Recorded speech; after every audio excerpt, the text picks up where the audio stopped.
అందమైన చర్మ సౌందర్యం మీ సొంతం. Second aqua radiance deep cleansing gel. Okay, second case Qatar Krishna. Qatar Krishna అనే వ్యక్తి ఈ మధ్య సినిమా కూడా వచ్చింది, ఏదో సినిమా ఏమిటో పేరు క్రాక్. కటార్ కృష్ణ చాలా మైల్డ్ మ్యాన్. అతను ఫోర్స్ఫుల్లీ లీడర్ అయ్యాడు. అతనికి తెలియదు, లీడర్ అయ్యే పరిస్థితి లేదు అతనికి. అతనికి very mild man, very timid man. కాకపోతే అరుస్తుంటాడు, 6 అడుగులు ఉంటాడు చూసేదానికి. కటార్ కృష్ణ గోపాలనగరం అనే ప్రాంతంలో పుట్టి పెరిగాడు. వాళ్ళిద్దరు అన్నదమ్ములు. ఆ సమయంలో ఒంగోలు సిరీస్ ఆఫ్ మర్డర్స్ జరిగినాయి. ఈవినింగ్ 7 to 9 పవర్ కట్, ఒక మర్డరు. టిప్ టాప్ రెడ్డి అని ఒక ఆయన ఉన్నాడు. ఆయన సినిమా మీరు చూశారు, అది మన శోభన్ బాబు హీరో. సర్పయాగం సమయంలో రెడ్డి గారి పాప ఒక విచిత్రమైన పరిస్థితిలో ఆత్మహత్య చేసుకుంటుంది ఇంట్లో. దానికి 3 కుర్రోడు రెస్పాన్సిబుల్. అంటే మనం బ్రతుకున్నాడు ఆయన, మనం ఒక ఫ్యాక్ట్స్ వద్దులేండి. ఆ 3 చంపడానికి రౌడీలను తెచ్చాడు గుంటూరు నుంచి. అదే సమయంలో ఒంగోలులో ఒక పక్క కేసు హనుమారెడ్డి గారిని పెద్ద ఆయన చేస్తాడు, ఒక పక్క నేను చేస్తాను. ఆయన టవరింగ్ పర్సనాలిటీ, నేను ఒక పక్క చేస్తాను. కాపులు ఆయన కాడికి వెళ్ళారు, నాన్ కాపుస్ నా కాడికి వెళ్ళారు. ఆ నేపథ్యంలో కృష్ణ కూడా ఎంటాంగిల్ చేయబడ్డాడు. పాపం అతనికి అక్కడి నుంచి వచ్చిన 3 రెడ్డి గారి పాప కేసులో రివెంజ్ తీసుకోవడానికి తెచ్చిన 3 కృష్ణ ఇంటికాడ షెల్టర్ తీసుకున్నారు. కృష్ణ భార్య కావున్నాము చనిపోయింది, Jayamma is a brilliant woman. She not she live in relation with him. ఆమె అతగాడిని బాగా కాపాడుతూ వస్తుంటుంది. ఆ నేపథ్యంలో ఆమెను కూడా చంపేశారు, పిట్టి తగాదాలు. కృష్ణ అనే అతనికి పాపం అతను షెల్టర్ ఇచ్చేందుకు వాళ్ళ వైఫ్ని చంపారు. ఆ 3 ఏం చేశారంటే, వచ్చిన వాళ్ళు టౌన్లో వేరే వాళ్ళని వెళ్ళి గెలకటం, తగాద పెట్టుకోవటం, ఒకళ్ళింటికి వెళ్ళటం, అమ్మాయి నీ తాళిబొట్టు కూడా తగిలించుకో, మీ ఆయన రేపు ఉండడని చెప్పటం. ఆ నేపథ్యంలో కృష్ణ వాళ్ళకి షెల్టర్ ఇచ్చాడని కృష్ణ మీద కూడా వ్యతిరేకత ఉంది. తర్వాత కృష్ణ కొంతకాలం జైలుకి వెళ్ళాడు. కృష్ణ జైలుకి వెళ్ళటం కృష్ణకు బూన్. ఈరోజు బతుకున్నాడంటే ఆ క్రూషియల్ పీరియడ్లో జైలుకి వెళ్ళాడు. దండేసిన కుర్రాడు ఉండేవాడు, వాడు కృష్ణకి ఎగ్నెస్ట్గా ఉండి తర్వాత ఎప్పుడు టిప్ టాప్ రెడ్డి ఇచ్చిన 3 కూడా చంపబడ్డారు ఒంగోలులోని. ఒకడు గుంటూరులో చంపబడ్డాడు. ఆ కేసు మళ్ళీ నేను గుంటూరు చేశాను. అందులో ఎక్విటల్ వచ్చింది. ఎలా అండి ఇంత కాన్స్పిరసీ కనిపిస్తుంది కదా మీకు? అంటే ఫస్ట్ ఆఫ్ ఆల్ ఏంటంటేనండి,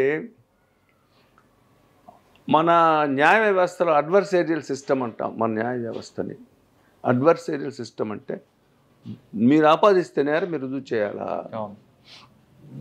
ఈ సిస్టమ్ వల్ల ఏమవుతుందంటే ముద్దాయి మీద బర్డన్ పోయి ప్రాసిక్యూషన్ మీద పెరుగుతుంది.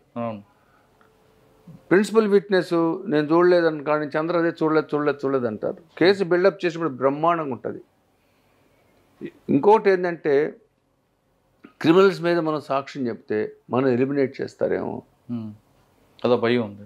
ఎందుకంటే వీళ్ళేవి న్యాయ వ్యవస్థ ప్రత్యేకంగా సాక్షి, వాడి బ్రతుకు, వాడి భార్య, వాడి బిడ్డలు, వాడు బ్రతకాలి కదా. అట్లాంటప్పుడు నీడేదో నేను చెప్పాలని వీడు అనుకోవటం వల్ల వీడి ప్రాణం పోద్ది. కానీ మన విట్నెస్ ప్రొటెక్షన్ ఉంది కదండి act.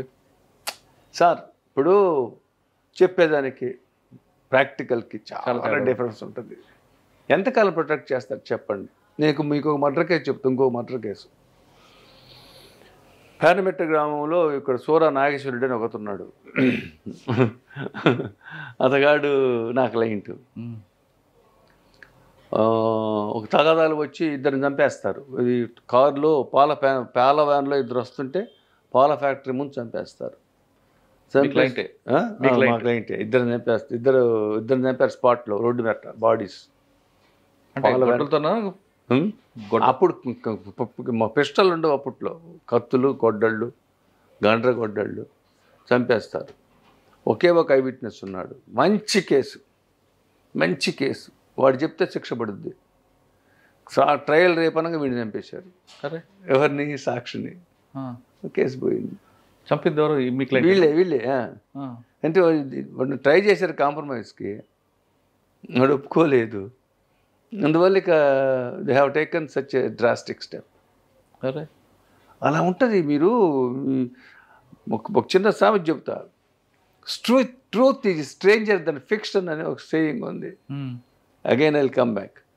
Truth is stranger then fiction. You can write a fiction but you cannot build up truth. కొన్ని వాస్తవాలు ఇంత విచిత్రంగా ఉంటాయంటే, truth is stranger then fiction అంటే అనూహ్యంగా జరిగిన మర్డర్స్ ఉంటాయి, అనూహ్యంగా. నిన్న కేసు కొట్టేసరి చెప్తా మీకు. వాడు ఇద్దరు అన్నదమ్ములు ఉంటారు, క్రిస్టియన్స్. ఒక అమ్మాయి వాళ్ళ భార్య, ఒక అమ్మాయి ఉంటుంది. అమ్మాయి కాస్త స్మార్ట్గా అందంగా ఉంటుంది. వాడొకడు అమ్మాయిని ప్రేమిస్తాడు, పెళ్ళైన తర్వాత కూడా ప్రేమిస్తాడు. పెళ్లి ముందు ప్రేమించాడు, పెళ్ళైన తర్వాత ప్రేమిస్తాడు. ప్రేమిస్తూ ఉంటే చెప్తే వాడు ఇన్లా వాడిని తీసుకెళ్ళి నజ్జుగా నరికి వదలబడేశారు. నజ్జు అంటే ఇంకేమిలే, without evidence, trace of evidence. ట్రయల్కి వచ్చింది. వచ్చేసరికి ఏమైంది, పోలీసు వాళ్ళు ఒక రకంగా బిల్డప్ చేశారు. అసలు లాస్ట్ సీన్ థియరీ కంపెనీ లేదు, కన్ఫెషన్ ఉంది, కన్ఫెషన్ వాడు హాస్టల్ అయ్యాడు. పక్కా మర్డర్ అది, పక్కా ప్లాన్డ్ మర్డర్, ఇమ్మాక్యులేట్గా చేసిన మర్డర్ అది. But the end of the day motive లేదు, లాస్ట్ సీన్ థియరీ లేదు, కన్ఫెషన్ నాట్ బిలీవ్డ్, కొట్టేశారు. ఎందుకు చేయలేదండి పోలీసు? ఇంత మీరు చెప్తున్న హిస్టరీ ఉంది కదా, అంటే మీకు ఎలా బిల్డప్ చేయడం ఫెయిల్ అయ్యారా, లేదా ఎవిడెన్స్ గ్యాదరింగ్లో ఫెయిల్ అయ్యారా? అప్పట్లో అంటే ఒకటి చెప్తా మీకు, డిఎన్ఏ టెస్టులు, తర్వాత బ్లడ్, మీకు చెప్పాలంటే blood grouping is very important. Blood grouping అక్కడికి వచ్చేసరికి ఏమవుద్దంటే 2 types of conclusions. Same group, blood is same group, blood is detected, group is not detected అని వస్తుంది. అదేంటిది? కేర్లెస్నెస్. ఇప్పుడు బ్లడ్ సీజ్ చేశారు సార్ ఇవాళ, అవును, ఇవాళ సీజ్ చేశారు. వాడి ముద్దాయి బ్లడ్ షర్ట్ మీద దొరకదు, లేకపోతే ఈ బ్లడ్ దొరకదు, చనిపోయిన బ్లడ్. ఇప్పుడు నేను కత్తితో మేము వచ్చాను సార్, మీ బ్లడ్ నా మీద పడింది, ఆ బ్లడ్ ఈ బ్లడ్ టాలీ చేసి గ్రూపింగ్ వచ్చేసింది అనుకోండి, అయిపోలే అవుద్ది.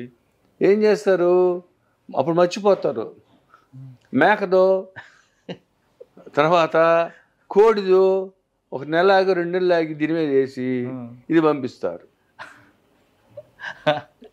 ప్రాక్టికల్గా చెప్తున్నా మీకు నేను, ప్రాక్టికల్గా మీకు గంజాయి కేసులు ఉన్నాయి, పోలీస్ స్టేషన్లో కుప్పలు ఉంటాయి.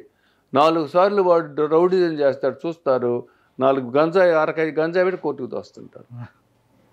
అంటే ఎలా ఉంటుంది, other side of the coin ఎలా ఉంటుందంటే, పోలీస్ వ్యవస్థలో అడ్మినిస్ట్రేషన్ కంటే ఎంపీ గారు వస్తున్నారు, ఎమ్మెల్యే గారు వస్తున్నారు, ఆయనకి ప్రోటోకాల్, ఆ కాలు ఈ కాలు, 24 hours అరెస్టు, పై ఆయన ఇన్ఫ్లుయెన్స్, వాడు మావాడు ముద్దాయి, మరి వాడిని నువ్వు జాగ్రత్త వెయిట్ చేసుకో, వాడికి పంపించాల్సిన కవర్లో వాడికి పంపించడం. మనం ఒక విష వెలవిలో ఉన్నాం మనం. సార్ మీ ఇందాక చెప్పిన కేసులో సార్ పోలీస్ స్టేషన్లో గంజాయి ప్యాకెట్లు, వాడు యాపిచువల్ అఫెండర్, వాడు ఏదో రకంగా టైట్ చేయాలని గంజాయి పెట్టడం చూస్తుంటాం. కానీ మనిషి రక్తానికి కోడి రక్తానికి చాలా తేడా ఉంటుంది కదండి. మాకెందుకు ఆ కేసు అయిపోయాడు, నాకెందుకు, I want conclusion investigate, that's all. నాకేమిటంట శిక్ష పడకపోతే నాకెందుకు? యాటిట్యూడ్ అంతే. అదే మీకు చెప్తుంది నేను. సరైన సమయంలో సరైన స్పందన లేక ఇన్వెస్టిగేట్ చేసి తర్వాత దాన్ని చేసుకోవడానికి ఏదో ఒకటి, blood is detected, grouping is not detected, blood is detected, ఏం ఉపయోగం? ఇప్పుడు నైఫ్ ఉందండి, ఈ నైఫ్ ఇది కత్తికి రక్తం అయింది, దీన్ని ఏం చేయాలా, చుట్టూ అక్కడ ఉన్న మధ్యవర్తుల ముందు పేస్ట్ చేసి, ఐడెంటిటీ స్లిప్స్ పేస్ట్ చేసి సంతకం పెట్టాలా, ఇది ఎస్ఐఆర్ పంపించాలా, ఎఫ్ఎస్ఆర్ పంపించాలా, అది వెనక్కి రావాలా. నిన్న మన్మధరావు జస్టిస్ మన ఆయన రిటైర్డ్ జడ్జి అండి, పేరు గుర్తు రావట్లేదు, ఏమన్నారు, identity of the weapon is not establish అని కొట్టేశారు. నెల్లూరు మర్డర్ కేసు ఒకటి. నువ్వు పంపించిన వెపను, నువ్వు సీజ్ చేసిన వెపను ఒకటిని ప్రూవ్ కాలేదు. ఎందుకు కాలేదు? ఐడెంటిటీ స్లిప్స్ లేవు. There is chance of planting a weapon. అంటే ఇన్వెస్టిగేటింగ్ ఆఫీసర్స్కి క్లాసెస్, డిఫెన్స్ కౌన్సిల్ తోటి మంత్లీ వన్స్ క్లాసెస్ పెట్టాలి. ఫేమస్ అడ్వకేట్స్ ఎలా ఉంటారంటే థ్యాంక్లెస్గా చేస్తారు జాబ్స్ వాళ్ళు. ఎవరికి ఎలా సలహాలు అలా ఇస్తారు. సీనియర్ అడ్వకేట్స్ తోటి ఎట్లా, how to get a conviction. Let us not bother about conviction, how to complete perfect, how to do good investigation. అంటే కేస్ స్టడీస్ పెట్టుకుంటూ చేయాలి. సార్ ఇప్పుడు 307 ఉంది. మీరు చెప్తున్నట్లుగా 302 కాకుండా 307 అవ్వచ్చు, 324, 326 కర్రతో కొట్టాడు. ఆ కర్రను కూడా సీజ్ చేయాలని ఒక ఆఫీసర్ చెప్తాడు. సీజ్ చేస్తేనే కన్విక్షన్ వస్తుందని.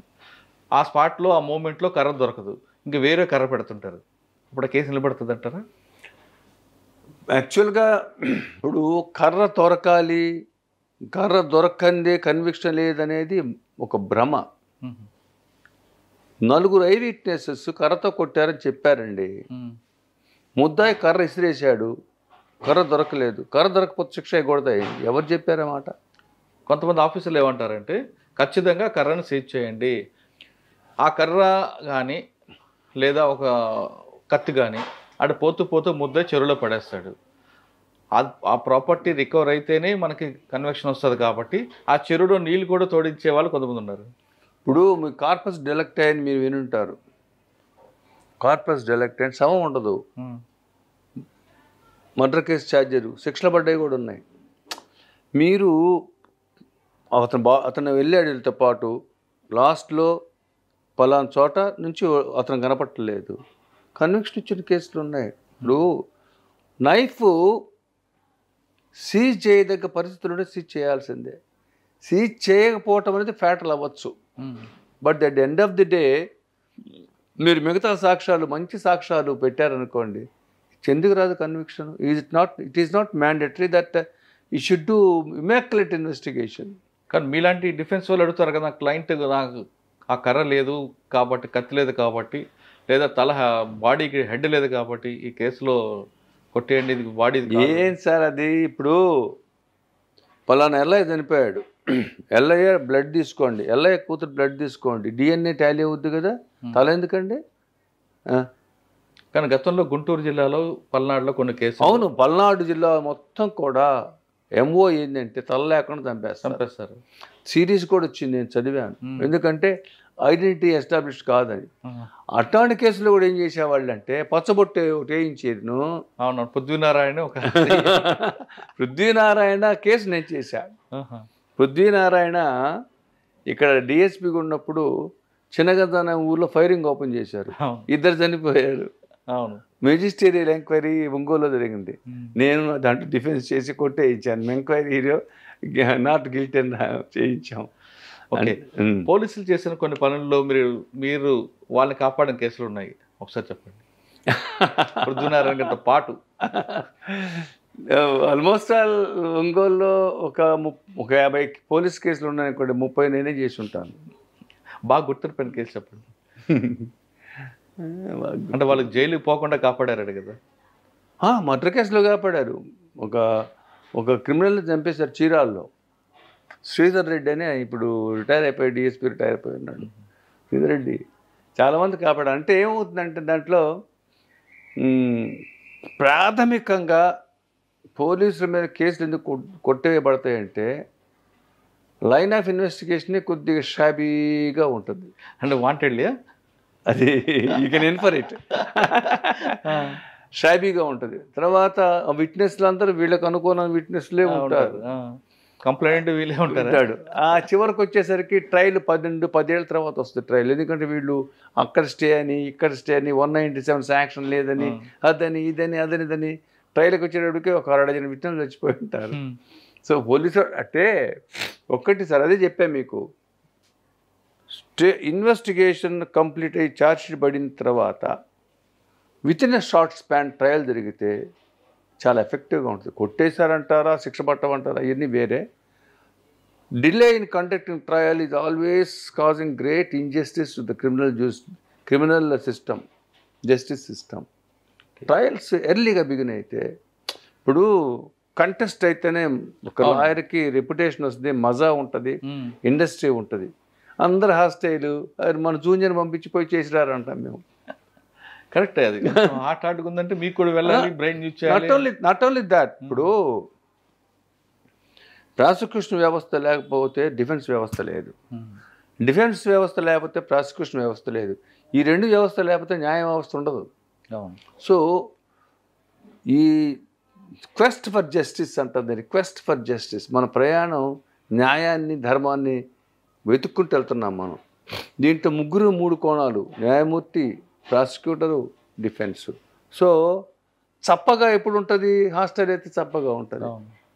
మంచి విట్నెస్ కంటెస్ట్ ఉండాలి, న్యాయమూర్తికి కూడా మంచి మెదడుకు మేత ఉండాలి, మంచి హానెస్ట్ డిఫెన్స్ కౌన్సిల్. హానెస్ట్ అంటే ఎలా ఉంటుందంటే బాగా రికార్డ్ చదవటం, కంప్లీట్గా నేరస్థలం వెళ్ళటం, స్పాట్ చూసి రావటం, అక్కడ నేరం జరిగిన ప్లేసు, ముద్దాయిలు ఎటు నుంచి వచ్చారని రాశారు సీడీలో, పోలీసు వాళ్ళు ఎన్నింటికి వచ్చారని ఉంది, అక్కడ ఈవినింగ్ లైట్ ట్యూబ్ లైట్లు ఉన్నాయని ఊడిన బొమ్మలు వేసారా, అది కూడా కొడుతుంది కదండి. ఎందుకు ఉండదు? ఇప్పుడు ఈస్ట్లో ట్యూబ్ లైట్, వెస్ట్లో ఇంకొక లైట్ ఉందంటారు, సీన్ ఆఫ్ ఎఫ్స్ రాస్తారు, కానీ మెరులేసరికి అక్కడ ఉండదు, అక్కడ స్తంభాలే ఉండవు. అలా ఒక డిఫెన్స్ కౌన్సిల్ రికార్డు క్షుణ్ణంగా చదివి నేరస్థలం చూసి ప్రాబబిలిటీస్, మనం how to improbabilize the prosecution case, how to project this witness, the interested witness, how to prove that he is a planted witness, how to prove that he is a partisan witness, how to prove that he is improbable. Defence లాయర్కి ఒక అనితర బాధ్యత ఉన్నది. ఏదో వచ్చాడు, fee పెట్టాము, రే సాక్షులతో మాట్లాడుకోరా, ఇది కాదు. ఎట్లా ఎఫ్ఐఆర్ ఎట్లా వచ్చింది, కోర్టుకి ఎన్నింటికి వచ్చింది, ఎన్నింటికి రిజిస్టర్ చేశారు, మెజిస్ట్రేట్ ఇప్పుడు ఎండార్స్ చేశాడు, ఈ డిలే మనం ఉపయోగించవచ్చా లేదా, ప్రాపర్టీ ఫారంలో లేకపోతే మహజర్లో తర్వాత ఫిలప్ చేశారు ఆ డేట్లు, ఇంకులు మారుతుంటాయి, ఒకసారి 6:30 PM అని తర్వాత వేస్తాడు, ముందు రాసేసుకుంటారు. ఇవన్నీ కూడా డిఫెన్స్ లాయర్ క్షుణ్ణంగా రికార్డ్ చదివితేనే అందులో మజా ఉంటుంది.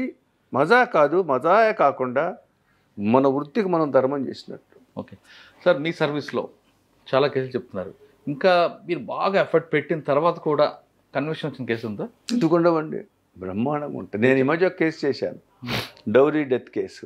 ఆ కేసులో 304B 498A. ఆ కేసులో సో హ్యాపెండ్ అమ్మాయి బర్డెన్ ఆయన మీద ఉంటుంది కదా,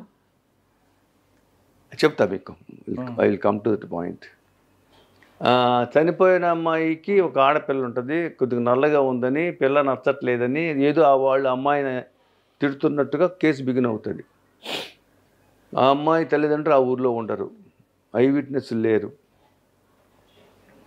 అమ్మాయి ఆ హాస్పిటల్లో చేరుతుంది, అక్కడ తగాదా పడుద్ది వాళ్ళకి, నేను తీసుకెళ్ళాలంటాడు కాపురానికి, తీసుకొచ్చుకుంటాడు, ఆ ఊర్లో ఉంటాడు, బాగానే ఉంటారు. ఆ రోజు అబ్బాయి ఇంట్లో ఉండి బయటకు వెళ్తారు, వాళ్ళ అమ్మ నాన్న ఎక్కడ బజార్కి వెళ్తారు, వాళ్ళ అమ్మ ఉంటుంది. ఈ అమ్మాయి బిడ్డకి అన్నం పెడతా ఉంటుంది, ఈవినింగ్ 5:30కి అట్లా అన్నం పెడతా ఉంటుంది. పక్కింటి ఆమె కూడా అమ్మాయితో కూర్చొని ఉంటుంది. తర్వాత అమ్మాయి పరిగెత్తుకుంటా వెళ్ళి అక్కడ మెట్టు లేని బావి ఉంటుంది, మెట్టు లేని బావి అంటే పేరపెట్ట బావి ఉండదు, దాంట్లో దూకుతూ చనిపోద్ది. నా డిఫెన్స్ ఏంటంటే, నేను డెవలప్ చేసింది తగాదాలు లేవు, కాళ్ళ ఏదో చిన్న చిన్న తగాదాలు ఉన్న నేరాన్ని అట్రాక్ట్ చేసిన తగాదా కాదు. ఆఫ్ ఆల్ అమ్మాయి మేకని ఎంబడబడుతూ, మేకటి పోయింది ఇంట్లో మేక, ఆ మేకని ఎంబడబడుతూ పోయి స్లిప్ అయ్యి బావిలో పడిపోయిందండి. మీ పిల్లి మా ప్లీ చాలా బ్యూటిఫుల్గా చేశాను నేను, ఎందుకంటే విట్నెస్ మా వాళ్ళే కాబట్టి, అబ్బాయి బంధువులు కాబట్టి వాళ్ళు కూడా ఆ అబ్బాయికి అనుకూలంగానే చెప్పారు. అమ్మాయి బిడ్డను మాకు ఇచ్చింది, అమ్మాయి పిన్ని మేకను తెచ్చుకోవాలని పరిగెత్తుకుంటూ వెళ్ళింది. అంతవరకు అంటే వాళ్ళు చూసారో చూడదు నాకు తెలియదు. వాళ్ళంతా వీటికి రిలేటెడ్, ముద్దాయికి రిలేటెడ్. కానీ ఆ బావిలో ఈ డెడ్ బాడీ ఇప్పుడు మ్యాక్ కూడా ఉందా? మ్యాక్ అది మిస్ అయిందని కదా. మ్యాక్ జంప్ అయింది, ఇప్పుడు బావిలో so our defence is rejected totally. ముగ్గురికి వేసాడు, 7 ఏళ్ళు వేసారు. ఇది కొంచెం ఫన్నీగా ఉంది కదా సార్. ఇంకా సీరియస్గా ఎఫర్ట్ పెట్టింది ఉందా ఏమన్నా? సీరియస్ ఎఫర్ట్ అంటే అంటే నా మనస్సాక్షికి నేరం చేయలేదన్న శిక్ష పడ్డ కేసులు ఒకటారా ఉంటాయి. ఏంటంటే ఇప్పుడు ఒకటండి, నేను చెప్తున్నా మీకు, న్యాయమూర్తి కోణం మనకు తెలియదు. అవును, మన కోణము, పీపీ కోణము, న్యాయమూర్తి కోణము అలా ఉంటుంది. మాకు కొంతమంది న్యాయమూర్తులు ఉంటారు, వాళ్ళకి somehow conviction bent of mind ఉంటుంది అనమాట. మనం ఇంకోటి చెప్తా మీకు, అన్నిటికంటే వాడి ముఖాన్ని అదృష్టం ఉండాలి, స్టాంప్ ఉండాలి, అది లేకపోతే ఎవడేం చేయలేదు. సార్ మీ సర్వీస్లో చాలామంది క్లయింట్స్కి ఉన్నారు, మీకు చంపిన తర్వాత మీ దగ్గరికి వచ్చి సరే జరగాల్సింది జరిగిపోయింది, ఏదో అన్ఎక్స్పెక్టెడ్గా జరిగింది అని చెప్పేవాళ్ళు ఒక వర్గం ఉంటుంది. లేదు సార్ వాడు నన్ను టార్గెట్ చేశాడు కాబట్టి నేను ప్రీ ప్లాన్డ్గా రెక్కి వేసి చంపాను అని ఫ్యాక్ట్ చెప్పేవాళ్ళు ఒకరు ఉంటారు.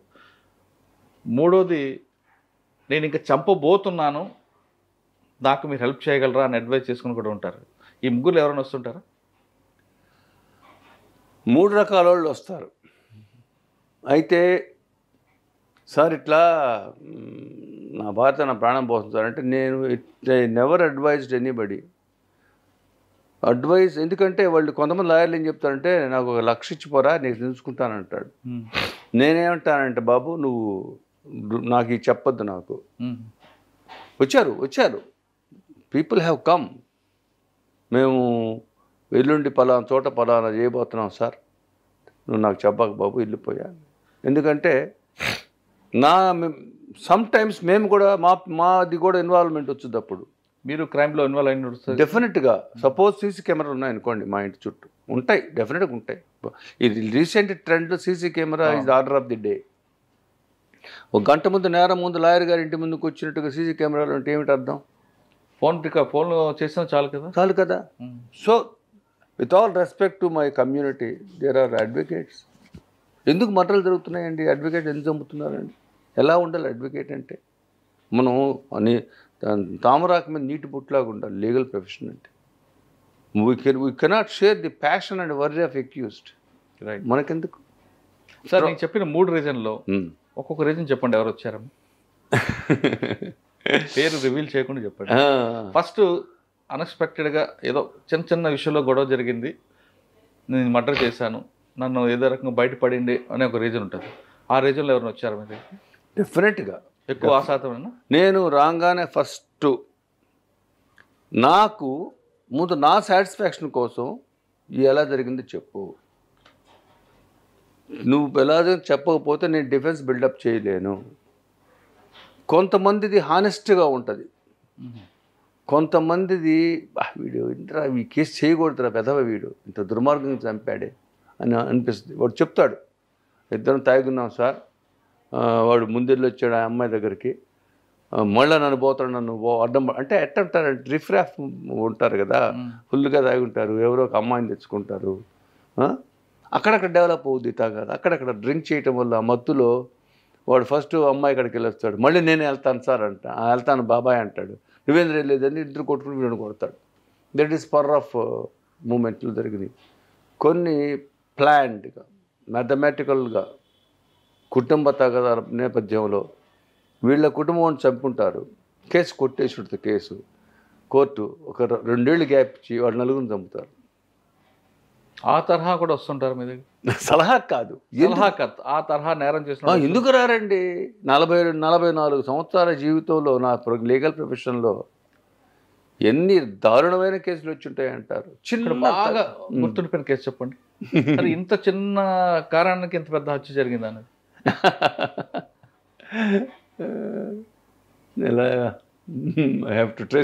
అది గుర్తు తెచ్చుకునేలోగా మీకు 3వ కేసు అడిగా, మీకు రేపు చంపబోతున్నాను సార్ నాకు హెల్ప్ చేయండి అంటే మీరు రావద్దని చెప్పారు. సమస్య లేదు. రైట్, ఇటువంటి నేరాలు చేసి మీ దగ్గరికి వచ్చిన తర్వాత సాధారణంగా ఒక సామెత ఉంటుందండి, డాక్టర్ దగ్గర అడ్వకేట్ దగ్గర నిజం చెప్పాలి, డాక్టర్ దగ్గర నిజం చెప్పితే పైకి పోతాం, లాయర్ దగ్గర నిజం చెప్పితే జైలుకి వెళ్తాం అని. మీకు ఆ క్లయింట్ చెప్పేటప్పుడు అందులో ఫ్యాక్ట్స్ తెలిసిపోతుంటే నిజం చెప్తున్నాడా అబద్ధం చెప్తున్నాడని? ఖచ్చితంగా వాడు కళ్ళు చూస్తే నేను చెప్పేస్తాడు వీడు నిజం చెబుతా అబద్ధం చెబుతున్నాడు. వాడు చెప్తున్నాడు అనుకోండి, నాకు వాడి కళ్ళల్లో వాడు గిల్టీ ఫేస్ నాకు అర్థమైపోతుంది. ఎందుకంటే హానెస్టీగా వాడు చెప్తుంటే దాంట్లో ఒరబడి వేరే ఉంటుంది, బిల్డప్ చేసి చెప్పేది వేరేగా ఉంటుంది. బిల్డప్ చేసి చెప్పేవాడు కూడా ఎదురవుతున్నప్పుడు మీకు ఏమనిపిస్తుందండి? ఏమనిపిస్తుంది? వీడు జైలుకి వెళ్తాడు అనిపిస్తుంది ఖాయంగా. వాడికి అప్పుడే చెప్పేస్తారని పోతారా? చెప్తాను ఇంకోటి అది కరెక్ట్గా మీరు అడిగారు. లాయర్ ప్రొఫెషన్లో ఎథిక్స్ ఇస్ వెరీ ఇంపార్టెంట్. నీకెందుకు నేను కొట్టేయిస్తా అనేది ఏ లాయర్ జీవితంలో చెప్పకూడదు. ఎందుకంటే లాయర్ కాదు అంటే ఏమవుతుందంటే వీడు దాన్ని ఆసరాగా తీసుకొని చాలా క్యాజువల్గా ఉంటాడు లైఫ్లో. ప్లస్ ఏంటంటే మరొక అవకాశం కూడా ఉపయోగించుకుంటాడు. లాయర్ ఏం చెప్పాలంటే, బాబు నీ కేసు ఫ్యాక్ట్స్ చదివాను, పర్వాలేదు, కష్టపడితే బయటకు వస్తావు. నీ కేసు ఫ్యాక్ట్స్ చదివాను, వెరీ టైట్ కేసు, నీ కేసు ఫ్యాక్ట్స్ చదివాను, అరే నా వల్ల కదరా నేను చేస్తా, ఇలా చెప్పాల. An assurance by an advocate is the last thing to be done by him. You should not give assurance. ముద్దాయితో కూర్చోవటం, ముద్దాయితో క్లోజ్గా ఉండటం, ముద్దాయితో సరదాగా ఉండటం అంటే నేను చెప్పకూడదు. కొన్ని సరదాలనే వారితో క్లోజ్గా ఉండటం, వాడి ముద్దాయితో పాటు షాప్స్కి వెళ్ళటం, డ్రింక్ షేర్ చేయటం మోస్ట్ అన్వారంటెడ్. యంగర్ జనరేషన్కి వచ్చిన ప్రాబ్లం అది. ఇప్పుడు అది మీకు సందర్భం వచ్చినప్పుడు చెప్తాను.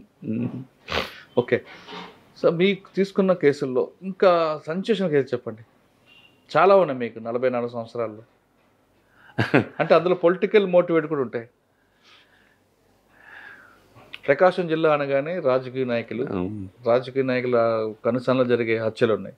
పేర్లు చెప్పట్లేదు, మీరు పేరు కూడా మీరు చెప్పకుండా పవర్ఫుల్. సంతమాగులూరు అనే ప్రాంతంలో 6 మర్డర్స్ ఒకేసారి జరిగింది, సిరీస్ ఆఫ్ మర్డర్స్. ఆ కేసు చేశాను నేను. చంపుకుంటూ పోతారు ఇంటి చుట్టూ, 6 చంపుతారు ఒకే రోజు with in span of 1 hour. Blood shed, ఊరంతా బ్లడ్ షెడ్. పొలిటికల్ మోటివే. ఇప్పుడు నేను చెప్పేది 90s, అబౌట్ 30 years బ్యాక్. చాలా చాలా నేను రామచౌదరి గారు చేశాం, నేను రామచౌదరి గారు సీనియర్స్ మొత్తం చేశాం. అందరూ అంతా వీడియోలేదు, అన్న లైఫ్ పడింది అందరికీ. అవునా? అంటే దాంట్లో తమాషా ఏంటంటే ఛార్జెస్ ఫ్రేమ్ చేశారు కదా, 2 మర్డర్ ప్రూవ్ కాలేదు, సిరీస్ ఆఫ్ మర్డర్స్ అలా చంపుకుంటూ వెళ్తారు. 2 మాత్రం కొట్టేశారు, 2 ఛార్జెస్, 4 ఛార్జెస్ ఎక్స్ట్రా వేశారు. అది ఎంత దారుణంగా ఉంటుందంటే, నేను ఆ రామచౌదరి గారు సీన్ ఆఫ్ చూడడానికి పోతే we have to run away. We are almost chased by the other side. మేము ఒక బంగ్లాకి వెళ్ళాం, కూర్చున్నాము, వాళ్ళు కర్రలు తీసుకుని వచ్చేసారు. ఎవరు? Prosecution party. మేము నీట్గా వచ్చేసాం.